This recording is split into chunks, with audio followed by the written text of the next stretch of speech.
lama sangat abang tak panggil Ida macam tu. Abang jangan ingat Ida ikut abang balik ni saya saja tau. Ida buat semua ni bersyarat. Syarat apa, Sir? Ida nak abang tinggal dekat rumah Ida. Ikut selama mana jumlah hari yang abang tak balik sebelum ni. Ida nak keadilan untuk Ida. Dalam masa yang sama, Ida nak abang solat balik.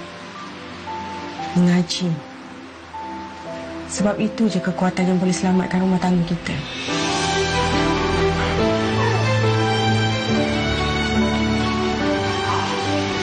Sayang. Terima kasih, sayang. Kau maafkan abang. Itu dia sedutan drama Hati Tercarik Luka yang membawa kepada topik kita pada hari ini, iaitu isteri bayangan suami. Dan bercakap mengenai perkahwinan ini, Fatin, saya kira setiap suami dan juga isteri itulah, terutamanya suami, mereka ada matlamat sendiri bagaimana mereka mahukan seorang isteri itu dibentuk dan juga bagaimana mereka mahukan keluarga mereka dibentuk.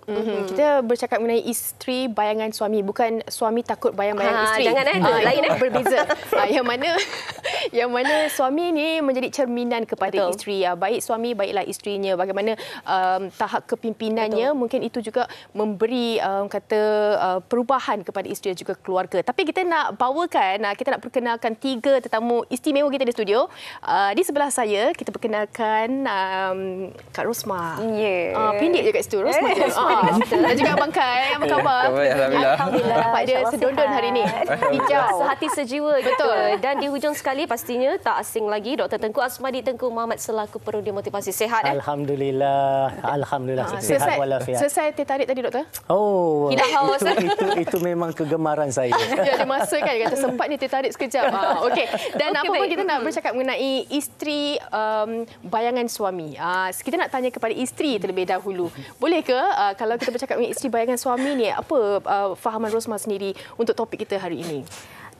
Sebenarnya kepada saya lah, melalui fahaman Rosmah sendiri, ibarat apa yang contoh yang terbaik yang suami boleh bagi kepada seorang isteri. Betul. Dan alhamdulillah lah, sepanjang perkahwinan saya dengan Kai, tahun ini dah masuk tahun ke-16. Alhamdulillah, masya-Allah. Okey. Jadi banyak benda yang saya sendiri belajar dengan Kai, dan dia banyak membantu saya untuk menjadi seorang isteri, seorang ibu, seorang anak yang lebih baik. Alhamdulillah. Banyak benda sebab saya dulu masa kita zaman-zaman kita muda remaja, sekarang remaja sangat. Masih muda. Masih muda, alhamdulillah. So masa zaman kita masa berkawan dengan dia pun, masa tu saya ada satu sikap yang cepat marah. Kita wanita kadang-kadang ada badan-badan dia kan. Tapi bila dengan Kai, dia banyak bantu saya untuk slow down, belajar untuk bersabar. Dan alhamdulillah memang sangat bantu saya. Banyak sangat, masya-Allah. Kejap, adakah personaliti Kai dan juga Rosmah bertentangan? Ya, bertentangan. Okey. Memang bertentangan. Ini mungkin yang selalu berlaku. Ini mungkin selalu berlaku.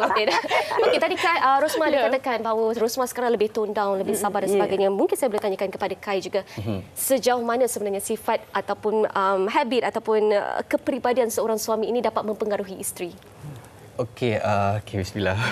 Okey, pada saya sebenarnya dia bukan 100% sebenarnya cerminan juga kepada suami, kepada isteri kepada suami. Pada saya tengok juga faktor dia punya cara membesar dia berbeza sebenarnya. Apa yang membezakan masa dia kecil, kita kena faham waktu lalu kecil dia. Maksudnya dia lalu berdikari pada kecil. Macam saya adalah family type. Saya membesar dengan memang dimanjakan dengan family ini manja. Macam dia kecil, dia dibesar dengan berdikari. Jadi kat situ saya tak boleh samakan saya punya part dengan dia punya part. Jadi berbeza kat situ. Jadi kita nak tackle atau kita nak menegur dia dengan cara yang angle yang sesuai. Kena tahu masa, kena tahu betul. cara. Sebab kita tahu dia punya tahap, dia punya mood dia berbeza-beza time tu. Jadi kat situ saya berkawan dengan dia, banyaklah saya tunjuk sini cakap, kalau titik angle ni, dia tak boleh. Jadi kita belajar macam mana cara dia. Tapi sebenarnya benda tu dialah cerminan tu dia sebagai satu tanggungjawab kepada kepimpinan suami sebenarnya terhadap isteri. Itu yang dikatakan isteri cerminan suami sebenarnya. Tapi pada saya bukan 100% lah. Dia kena ada reflect juga isteri juga terhadap suami. So dua-dua belah pihak kena main peranan jugalah pada saya. Okey, betul. Saya setuju. Kedua-dua peranan itu penting kan untuk kita dapat, yalah tadi macam kita cakapkan kekurangan suami, kita pun ada kekurangan juga. So sama-sama melengkapi. Tetapi Dr. Tengku, saya percaya yang mana isteri bayangan suami ini, dia bukan hari ini kita akad nikah, esok terus jadi bayangan ataupun cerminan. Dia melalui proses yang lama untuk kita sama-sama telan, sama-sama ada bergaduh sikit kan. Bagaimana doktor melihat situasi itu? Dia macam inilah, dia tidak secara mutlak nak katakan isteri ini bayangan kepada suami. Kalau kita lihat di luar sana, ada juga isteri-isteri yang ingkar kepada suami. Jadi oleh sebab itu kita kena lihat bahawa bila sebut isteri bayangan kepada suami adalah bagaimana isteri itu faham suami dia itu siapa, dan kemudian bagaimana suami pula memainkan peranan untuk mendidik isteri dia setelah dia ambil wanita itu daripada orang tuanya. Sebab watak, personaliti suami dan isteri mungkin sangat berbeza. Betul. Tetapi dalam masa yang sama, bukanlah itu sebagai satu alasan bahawa saya lepas tangan. Kan? Beruntunglah kalau katakan kita mendapat isteri yang telah dididik dengan cara yang sempurna oleh kedua ibu ayahnya. Maka sebab tu bila masuk saja dia dalam rumah kita, maknanya sebagai pasangan kita, terus dia dapat memainkan peranan sebagai isteri yang baik, yang bagus, yang bertanggungjawab. Kira lengkaplah application. Kan? Lepas tu boleh jadi ibu kepada anak-anak dan sebagainya. Syukurlah. Tetapi ramai juga yang mana bila dia dah berumah tangga, banyak perkara yang dia perlu bimbing, perlu betulkan untuk pasangannya.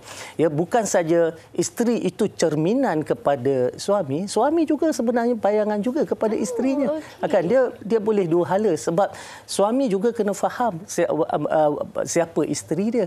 Kadang-kadang kita lihat ada orang perkahwinannya yang mana isterinya lebih ada kedudukan, lebih berjaya dari segi akademik lebih tinggi.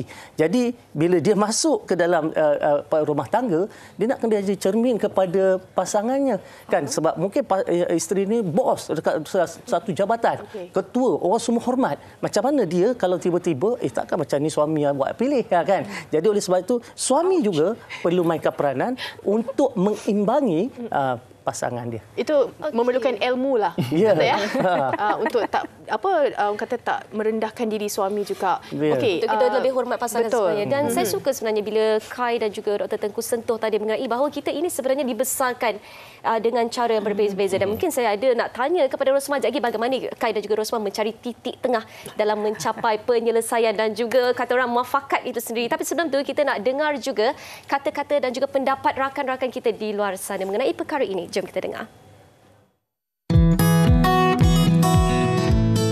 Betul, saya setuju perangai kita ataupun mood kita dalam setiap masa tu akan mempengaruhi pasangan kita. Kalau pasangan kita tu sangat sensitif, bila kita tengok macam pasangan kita tengah marah ataupun kita sendiri tengah marah, kita tak boleh nak tunjuk perangai kita yang tak baik di hadapan pasangan kita. Kadang-kadang kita ni marah orang lain, tapi kita terbawa-bawa sehingga bertemu dengan pasangan kita dan akan mengakibatkan mood pasangan kita musnah ketika itu. Ya, betul. Bagi saya statement tu betul lah, sebab kadang-kadang kan kalau ada masalah dekat dalam rumah tangga lah, maksudnya dia akan efek dekat personality pasangan masing-masing lah. Contohnya kalau kita nak pergi kerja, lepas tu kita bergaduh kan, so benda tu memang akan efek personality kita, jadi macam muram, so jadi macam moody kan, so benda-benda tu akan efek lah. So far kalau boleh kita akan kena elakkan lah masalah-masalah macam tu. Pada pendapat Bella, betul. Sebab orang yang kelilingi kita ni mencerminkan diri kita juga. So apa yang vibe, energi yang orang pas dekat kita tu akan masuk ke kita dan kita pun akan keluarkan balik. Lagi-lagi dengan pasangan kita, sebab kita yang bersama dengan diorang setiap hari, setiap masa kan. Jadi apa yang kita dapat, kita akan serap dan itu yang kita akan keluar balik dekat orang. So be careful lah dalam memilih pasangan. Pilih yang positif, yang dapat mengeluarkan sisi-sisi baik dari dalam diri kita. Wow, Fatin, itu dia antara pengantin baru yang turut sama memberi pendapat mengenai topik kita pada hari tadi. Sebelum kita dengar pendapat rakan-rakan kita di luar sana mengenai perkara ini, saya ada sentuh bahawa kita ini dibesarkan dengan cara yang berbeza. Rosmah dibesarkan dengan cara penuh berdikari, betul? Dan Kai pula dimanja-manjakan katanya. Pastinya untuk kita buat keputusan, untuk kita kata orang mencapai kata sepakat tu mungkin ada sedikit bercanggah. Orangnya berdikari, orang ni pula manja. Jadi bagaimana untuk kita capai kata sepakat antara kalian berdua ni? Siapa nak jawab dulu? Rosmah. Okey, silakan. Macam saya dengan Kai, kami memang bersepakat untuk orang kata belajar untuk berkomunikasi dengan baik. Sebab dalam perhubungan ni sebenarnya komunikasi tu yang memainkan peranan penting. Sebab kalau kita tak ada komunikasi dengan pasangan kita, contohlah kalau kita bergaduh ataupun kita terasa dan kita wanita ataupun lelaki sama je lah. Dia ada ego masing-masing kan. Kalau terasa sikit dia macam senyap je. Dengan harapan faham-fahamlah kita ni kena marah. Pujuk-pujuk lah kat sini. Kadang-kadang kita rasa macam cepatlah dia tak ambil tindakan pun senyap. Kita dah bagi ruang dah. Ya, tapi kadang-kadang kita kena faham juga situasi. Sebab contoh, saya bagi contoh kat diri saya sendirilah. Sometimes saya buat sesuatu perkara yang saya tak sedar yang membuatkan suami saya terasa hati.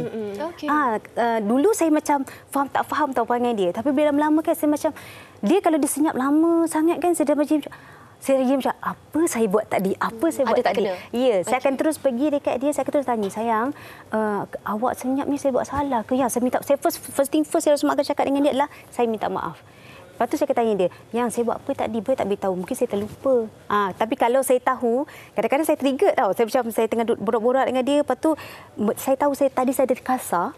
Lepas tu saya tak terus minta maaf, tapi saya macam tadi macam ada cakap kasar dengan dia. Tapi saya tengok dia dah senyap. So saya tengah terus cakap dengan dia, saya minta maaf tadi saya cakap kasar dengan awak. Saya tahu saya kasar, ada satu kataan je saya kasar tadi, tapi saya minta maaf. So benda tu sangat penting sebab bila kita tolerate, kita boleh berkomunikasi dengan baik dengan pasangan kita, sebenarnya dia akan membantu untuk keharmonian.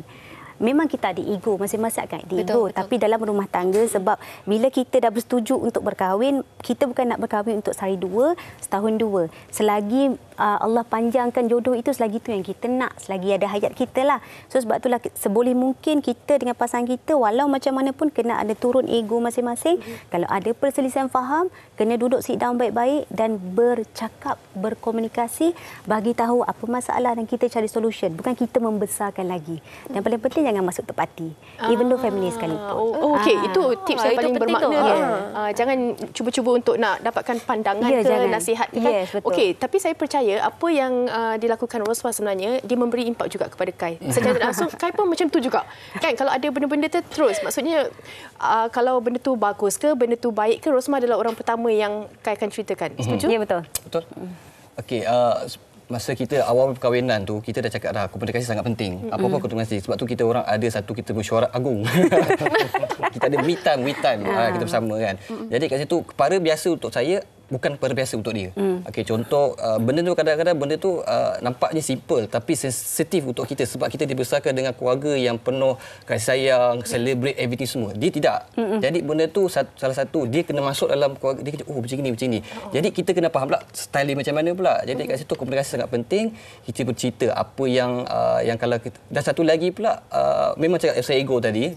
Lelaki memang kita sebagai pemimpin rumah tangga, jadi kita kena turun juga ego kita sebenarnya. Maksudnya lagi segi pendapat teguran daripada pasangan kita. Sebab ialah kadang-kadang kalau kita tak semestinya kita nak tegur je, kita perlu ditegur juga. Kadang-kadang nampak fizikal dia lelaki yang hebat sebenarnya, tetapi sebenarnya kita lemah sebenarnya. Sebab tu kalau cengeng ke? Memang bukan saya. Kalau kita tengok semua lelaki je tu. Contohlah kalau kita demam kan. Perempuan dia demam, dia punya energy dia kuat. Lelaki demam mengengek sepanjang masa. Saya ingat saya tau. Lepas tu kenapa pegang saya ni? Saya ingat saya je. Tapi bila saya tengok sekeliling saya, sama je lelaki macam itu. Jangan ego lah, jangan ego lah. Bab tu betul. Macam mana? Bab tu. Macam nak tambah je silakan. Memang tak dinafikan lah. Sebenarnya orang perempuan memang iron lady lah kan. Dia boleh buat semua benda, sakit pun boleh tu kan. Kalau kita tengok rajin puasa, rajin bangun malam, orang perempuan lebih kan. Orang lelaki ni kalau sakit tu dia punya bukan saya rasa bukan apa nak manja je. Nak perhatian. Nak tak celai awal. Sebab saya diajar benda kecil tu kan. Kalau apa mak ngengeng kan. Nak angkat air pun cik. Cuma satu benda yang saya nampak lah kan, untuk kita sebenarnya daripada awal masa sebelum berkahwin pun memang terbaik kalau kita boleh cari yang sekufu. Kan yang sama kan. Macam Kai dengan Rosmah misalnya, sekufu dia dua-dua artis. Kan jadi saling memahami dan sebagainya kan. Dan dalam perjalanan sebuah rumah tangga tu untuk kita sesuai menjadi pasangan tu, untuk supaya kita menjadi cermin kepada pasangan, kita kena cepat belajar. Cepat belajar. Sebab apa? Sebab kita kena cepat kenal pasangan kita. Kita kena cepat tahu. Sebab pasangan kita ni mungkin dia daripada satu keluarga yang ada nama. Jadi kita kena masuk macam mana dengan keluarga yang ada nama. Mungkin kita masuk daripada pasangan kita daripada keluarga bawahan yang pendapatannya biasa-biasa kan. Jadi macam mana kita nak sesuai dengan pasangan kita yang macam tu juga. Sebab kita kena fikir bahawa mereka ini, cara mereka dibesarkan mempengaruhi cara fikir, mindset, mempengaruhi tingkah laku. Jadi oleh sebab itu, bila dah berkahwin, ada mungkin perkara-perkara yang kita belajar dulu, yang kita learn dulu, kena unlearn. Kita kena keluarkan. Kita kena relearn benda-benda yang baru. Jadi sebab itu, learn, unlearn, relearn ni adalah satu cara yang sangat penting dalam kita mendirikan rumah tangga. Jadi sebab saya kata kena cepat belajar. Okey, maksudnya Dr. Tengku, kita kena pandai sesuaikan diri dalam bukan sahaja kita, sebab kita bukan sahaja kahwin dengan pasangan tetapi juga dengan keluarga dia, betul? Betul. Okey, baik. Dan bercakap mengenai suami cerminan isteri, maafkan saya terbalik, isteri cerminan dan juga bayangan suami ini, sebagai seorang isteri yang dah pun mendirikan rumah tangga selama 16 tahun. Mungkin Rosmah ada sedikit pengalaman ataupun nasihat, sebab apa tahu dekat untuk wanita-wanita ataupun para gadis di luar sana, bahawa untuk carilah suami yang kata orang yang ada ciri-ciri suaminya, sebab bukan saja nak jadi suami tetapi juga nak jadi ayah kepada anak-anak kita. Okey, macam saya, kalau sebab jodoh pertemuan ni semua di tangan Allah. Kadang-kadang pada kita itulah yang terbaik buat kita. Tapi walau macam mana pun, sebab buat jodoh ni, kalau kita nak memilih, kita nak mencari, kadang-kadang kita mencari, kita tak jumpa. Betul. Mencari yang kita nak ke? Kadang kita cari kan, kita cari tapi kita tak jumpa pun. Sebab kadang-kadang mungkin kita terlalu memilih. Kan, kita terlalu memilih. Kadang-kadang ada juga yang dalam mindset, macam doktor cakap, dalam mindset dia, kalau wanita pula ada setengah, saya kalau boleh saya nak cari orang yang dah kukuh kedudukan dia. Ada juga. Tapi kena fikir juga sebenarnya, kalau kita nak cari orang yang kukuh kedudukan dia pun, adakah kukuh untuk kita esok nanti? Belum tentu sebenarnya. Tapi kalau Allah dah hadirkan seseorang yang boleh memahami kita, orang yang boleh membantu kita menjadi orang yang lebih baik, masa-masa dalam perhubungan sekalipun, belum lagi berkahwin, tapi masa dalam perhubungan tu dia dah boleh membantu kita menjadi orang yang lebih baik. Makanya pada saya, kadang-kadang Allah hadirkan orang itulah untuk yang terbaik buat kita. Sebab sepanjang saya berkawan dengan Kai, sebelum saya berkahwin pun, dia dah banyak bantu saya untuk menjadi orang yang ubah sikap pada yang lebih baik. So dalam perkahwinan, saya terus belajar lagi sampailah mampu untuk menjadi seorang isteri, ibu yang terbaik untuk anak-anak. Bukanlah kata saya ni sangat terbaik, tidak. Tapi sentiasa belajar. Sebab saya pun manusia. Kadang-kadang akan ada kelemahan di sana di sini. Kadang-kadang ada hari-hari yang kita letih pun, kadang-kadang hijau juga. Betul. Sebagai seorang ibu, kita tak boleh nak cakap kita perfect.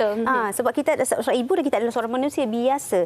Dan seboleh mungkin kita mencuba untuk menjadi ibu, isteri yang lebih baik. Sebab saya masih lagi ada mak, jadi menjadi anak yang lebih baik. Jadi sentiasa orang kata menjaga keharmonian itu bukan sekadar dengan suami kita, dengan anak-anak, dengan mak kita, dengan adik-beradik kan. So benda tu semua yang sentiasa saya letakkan dalam fikiran saya, walau macam mana pun untuk menjadi seorang yang lebih baik, kita kena jaga semua perhubungan ini dengan sebaik mungkin. Dan kalau ada masalah dalam family pun, saya kalau adik-beradik ada masalah ke apa pun, saya tak masuk campur sebab bukan urusan saya. Kecuali benda tu melibatkan kita, baru kita cari solution. Tapi kalau tak melibatkan saya, selalu saya cakap dengan adik-beradik saya, cari solution awak. Apa yang terbaik awak boleh buat. Akak tak boleh bantu. Sebab bukan kaitan mungkin memberikan kata-kata semangatlah. Ya. Biasanya saya akan cakap dengan adik-adik saya, kalau korang ada masalah, bercakap dengan pasangan korang. Korang jangan diam, faham ego masing-masing kan. Tapi lagi dibiar, lagi panas, lagi lama akan jadi lain. Banyak sebenarnya bersihan daripada Rosmah, keterbukaan dalam menimba ilmu mengenai pasangan dan juga merapatkan diri dengan adik keluarga. Mungkin itu juga memberi ketenangan juga untuk Rosmah kan? Alhamdulillah, sebab saya baik both side. Okey, ini ada komen komen. Kita nak raikan juga ini daripada Munijah Ahmad Kamsi. Sebenarnya dalam sesebuah rumah tangga, suami isteri hendaklah saling faham, memahami dan saling lengkap melengkapi antara satu sama lain. Keduanya boleh menjadi bayangan pasangan masing-masing. Bukan bayangan isteri je sebenarnya. Kedua-dua bayangan pun. Kadang-kadang tak ikut pun keluar, tapi bayangan isteri tu ada. Betul. Ada lagi satu, Syirah. Okey, dan satu lagi daripada Alex Fantastic. Dia punya komen ni pun memang fantastik. Kenapa? Bayangan isteri di mana-mana walaupun isteri tiada di depan mata. Wow, ini bahaya. Okey. Dan mungkin kita nak tanyakan kepada Kai juga. Ada juga senario yang mana pasangan suami ini sebenarnya dia melihat di media sosial. Dia tengok antara perkongsian-perkongsian berkenaan dengan individu tersebutlah, dia tunjukkan telefon itu kepada isteri. Dia tunjukkan untuk isteri tu kata apa? Mencontohi peribadi. Adakah itu wajar, Kai? Walaupun itu adalah satu idea untuk kebaikan, tapi itu wajar atau tidak? Kita sebenarnya tak perlu nak comparekan orang lain dengan kita sebenarnya. Sebenarnya saya cakap dia, kalau apa saja berlaku di luar rumah tangga orang di luar sana, kita jangan bercampur. Saya cakap dia jangan bercampur sebab kita tahu dia punya kesan ataupun dia punya sebab dia kenapa macam itu kan. Kita tak tahu sebab kita tak berada di kasut mereka. Jadi sebenarnya kadang-kadang itu adalah asbab untuk dia lebih akrab lagi sebenarnya. Kalau dia tengok kan apa-apa berlaku kan, lepas tu dia lebih akrab sebenarnya. Orang yang bercerita tu dia orang yang lagi masalah sebenarnya kan. Betul. Jadi kita nak ambil tahu sebenarnya. Dan pada saya tak wajarlah kalau kita nak menunjuk sebenarnya, sebab kita ada pasangan kita cuma belajar daripada mana yang kita nampak baik sebenarnya, dan kita sampai kepada kita punya, sebab kita doktor cakap dia relearn. Ini sangat penting sebenarnya. Dan pada saya suami atau lelaki ni, dia kalau dia rapat dengan ibu dia macam dia akan ada satu kasih sayang kat ibu dia. Once bila ibu dia tidak ada dan meninggal dunia, kat situ dia akan 100% kat isteri dia. Saya ada good son make a good husband. Jadi betul saya cakap, sebab saya selepas 2018 saya kehilangan ibu saya 2015 saya lebih terus rapat dengan dia. Jadi 100% apa yang saya cerita kasih sayang saya dulu ada dengan ibu, tapi dengan isteri terus. Sebab saya cakap dengan dia, awak kena faham, sebab dia lain, dia berdikari. Ya, sebab saya punya rapat dengan ibu, kalau saya nak punya sekolah pun saya call ibu. Umi saya. Boleh kau tim? Boleh kau tim. Saya cakap, saya call. Nak balik hari ni, tak larat nak pergi sekolah. Okey. Saya punya kawan, ya betul kau punya sekolah. Maksudnya kat situ saya cakap saya nak balik, tapi kita punya rapat dengan ibu. Jadi apa saja, sebab arwah mak cakap apa saja kau buat, kau kena beritahu. Betul. Kau kena ikhlas, kau kena jujur. Jadi kita jujurlah. Jadi dia tak marahlah. Tapi betul lah pergi sebab ada sebab kita balik tu kan. Jadi benda tu saya cakap dia, awak kena faham situasi. Dan yang sebelum kita kawan tu, bila saya bagi dia teguran tu, dia boleh menerima walaupun keadaan dia tengah baran ke apa time tu, tapi dia dia boleh terima. Jadi maksudnya kita boleh didik. Kita boleh dah boleh teruskan hubungan itu ialah saya nampak. Okey, baik, saya suka bila Kai kata jangan seronok dengarkan, jangan bandingkan pasangan dan sebagainya. Mungkin di akhir perbincangan ini juga mungkin sedikit kesimpulan yang boleh dibuat Dr. Teguh Asmadi, silakan. Okey, pertamanya sekali pasangan orang. Jadi janganlah nak banding-banding, janganlah nak tunjuk pula gambar ni, tengok orang ni buat apa, sebab yang di media sosial ni sebenarnya yang ditonjolkan hanya sebahagian kecil saja daripada keseluruhan kehidupan. Betul. Kan nampak perfect, sebenarnya di belakang huru-hara pun kita tak tahu kan. Ini tak perlulah kan. Apa yang kita kenal pasangan kita, itulah kita kena ambil. Dan untuk kita kata cerminan atau bayangan ni, dia bukan sahaja dari segi orangnya, tapi kita kena faham dari segi pertama, dari segi cara bawa diri. Kan, berpakaiannya, kan, kemudian dari segi cara bercakap, kan, cara kita dengan orang, sosial interaksi kita dengan orang, kan. Kalau kita suami kita orang yang baik-baik, takkan kita nak buat satu perkara yang kita takkan isteri macam tu perangai, kan. Kalau suaminya seorang ahli agama, takkan kita buat sesuatu yang mungkin orang kata macam ni ke isteri seorang ustaz. Kalau seorang suami itu seorang pendidik, kan, takkan si isteri mulutnya lancang. Jadi kita bayangan ini maknanya merangkumi keseluruhan. Sebab orang akan tengok kalau kita ni sebagai isteri, kita dilihat sebagai tak sehaluan dengan tak seiring dengan apa yang suami kita, maka orang akan lihat bahawa suami gagal didik atau bimbing isterinya. Balik suami juga yang kena. Sebenarnya itu tugas bersama. Itu saya rasa rumusan yang paling tepat dan juga memberi manfaat juga kepada luar sana, yang mana kita perlu jalankan peranan masing-masing, mahu isteri ataupun suami. Kerana apa? Kadang-kadang bayangan itu memberi kesan kepada kepribadian. Betul tu Fatin. Kalau kita bukan saja bawa nama kita, tetapi kat luar sana cara kita bercakap, cara kita berpakaian, kita juga membawa image kepada pasangan kita. Baik, terima kasih kita ucapkan kepada ketiga-tiga tetamu atas pengalaman. Terima kasih banyak. Kita nak berhenti berehat seketika. Anda jangan ke mana-mana.